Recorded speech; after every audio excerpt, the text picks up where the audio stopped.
I remember the day I became a skin picker. More specifically, the first time I picked at a scab. It was during our national anthem. With nothing to do, I started to inspect my arms. At first, I just picked at a dried up mosquito bite. But then, I moved on to my face and my chest. I looked for any blisters, scabs, or ingrown hairs to pick. Those were my favorite to pull off. It was so satisfying that I couldn't help but pick and pick. It made me feel so calm that before I knew it, I did it every day. It wasn't something that I did sometimes. I had to do it every day. My hands would twitch, and the need to pop was all I could think about. I would hide away whenever I got a chance, search for a stray bump that may pop, hunting my skin like a lioness searching for prey. My urges got really bad when I started my 3rd year of school. I didn't have many friends, and I was feeling so stressed all the time. Each pop was the only thing that could bring me relief, a moment of clarity.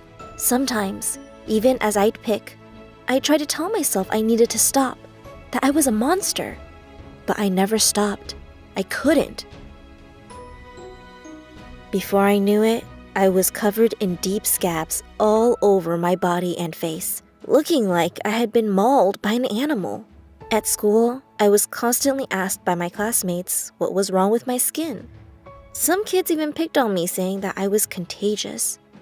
I felt so ashamed of my body that I started to wear oversized shirts, pants, because I didn't want anyone to see my skin. I even avoided playing sports or putting my hand up at school. I had no one to turn to. I tried to remind myself many times that I couldn't keep picking, that I was just hurting myself. My parents made it worse because they didn't understand either. They would yell at me, saying how I was ruining my skin. I tried many times to stop my urges. I wrote letters to remind myself to stop. I even made a schedule to record which days I resisted picking, and my parents would give me money as a way to try to stop me as well. But nothing helped. The urges would be so strong that I would even do it in my sleep, waking up horrified by the bleeding blotches covering my body. I picked and picked until there was nothing but scab all over my body. It would be so scabby that sometimes my skin would bleed randomly through my clothes. It was a vicious cycle, but I couldn't stop. No matter how hard I tried, I felt ashamed of how I was treating my body. Sometimes, these scabs became so deep that I couldn't endure it anymore. I needed to do anything to stop hurting myself over and over again. I went onto Google and searched up my urges. I found out that I suffered from a condition called dermatillomania, otherwise known as a skin-picking disorder. Dermatillomania is a psychiatric disorder and is one of the main subsets of an OCD. Symptoms are normally triggered when feeling stressed, and when you peel, pop, or rip a scab or hair, it causes a feeling of relief. But the relief doesn't last long, and you feel like you have to do it again. The main treatment for this disorder is with counseling and self-management. After reading online, I know now that I am not alone. According to the International OCD Foundation, dermatillomania affects around 1 in 20 people, with a high percentage being female and teens. We try to hide it by covering up with clothes or using cosmetics as a way to deal with the shame of our urges.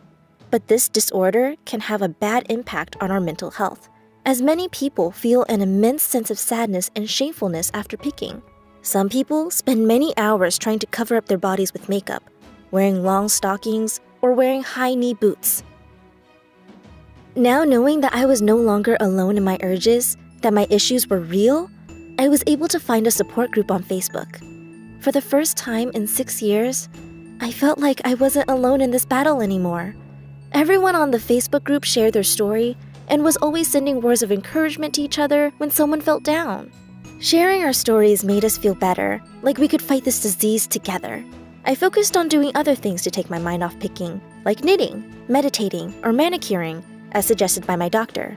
She also encouraged me to wear clothes that showed more skin.